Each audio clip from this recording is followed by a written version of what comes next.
Hey everybody, welcome back to the channel, and today's review is on issue 6 of Kingspawn. We are finally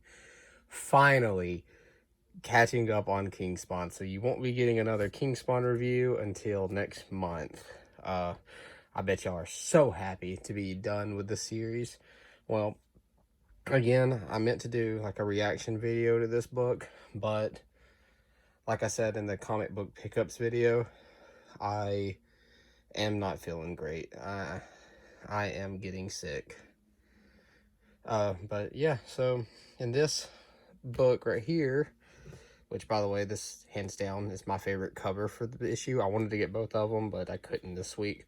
But here's the back of it, and this is like a little sneak peek cover. And I think, if I remember correctly, that's Ravenspawn, but I can't remember. I'm assuming so, since there's a freaking raven. So yeah. Anyways, so again, written by Sean Lewis with the art by Javier Fernandez. The plot continues where he was fighting the Disruptor, or Jason Wynn as we know him, and they start hinting at maybe more humans are coming through the dead zone that Spawn thought he locked up. But let's get to the interiors here. So starts off, like I said, continuing the fight, and we get a little bit of intel about what Jason Wynn went through after he got killed, and how he and Al Simmons, which is, for those who don't know, which is Spawn, went through the same thing where they're not just soldiers, they're pretty much survivors. They will go to hell and back to come back. And we get this crazy 2-page spread here where he continues talking about all that. So when we flip the page, we get talking about how he shared pretty much a jail cell with Kincaid in hell.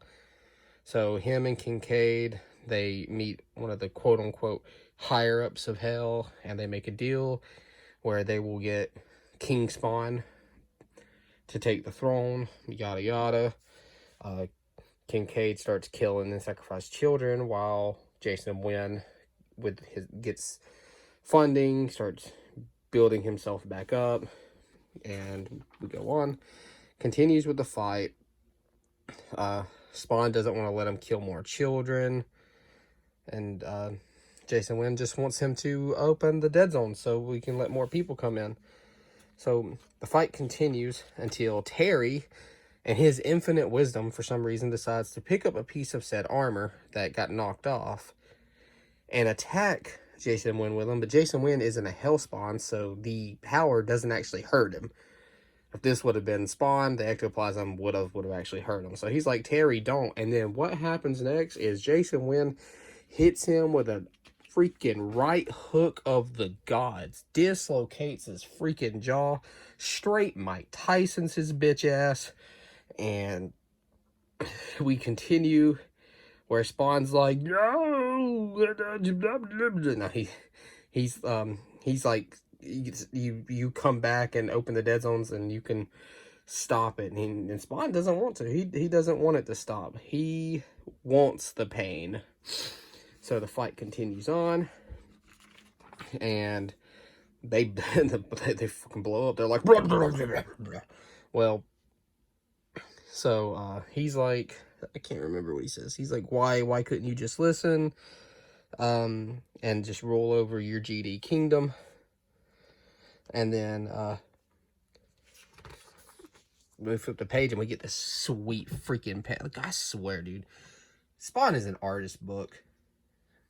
I mean, yeah, I love the stories, but you come to Spawn to show that you can draw. Let's be real here.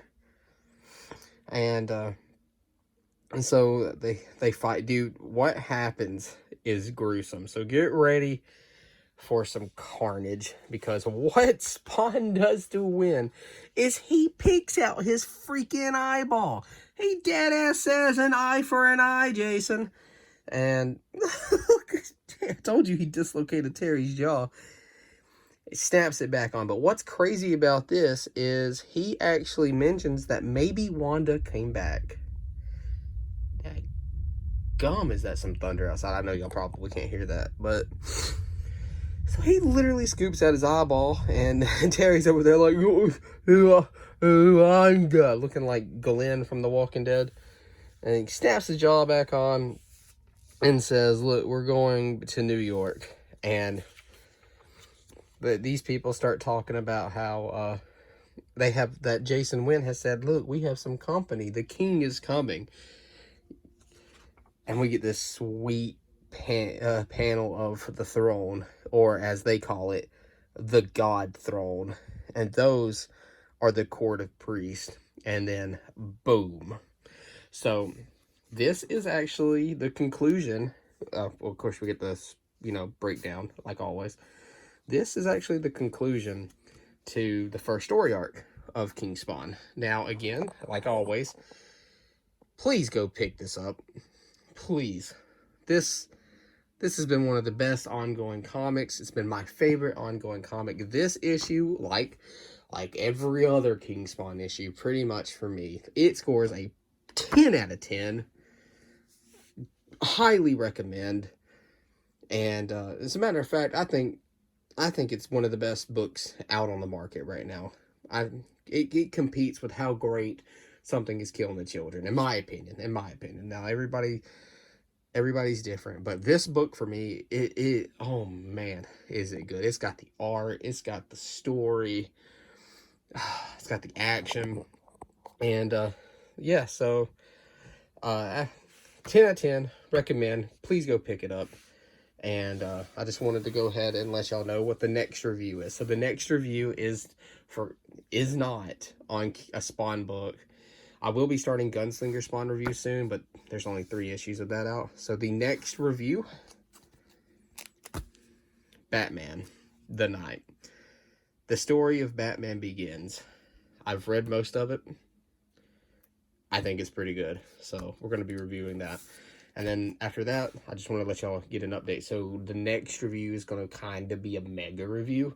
It's probably going to be twice as long as all my other reviews, because I am planning to review issues 75 through 86 with Spider-Man, so I can get caught up on that series.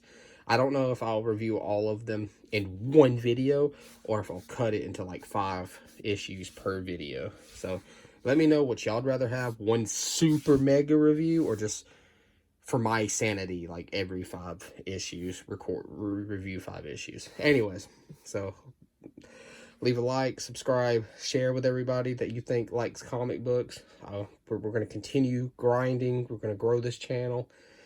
And thanks for the support, and I'll catch y'all next time.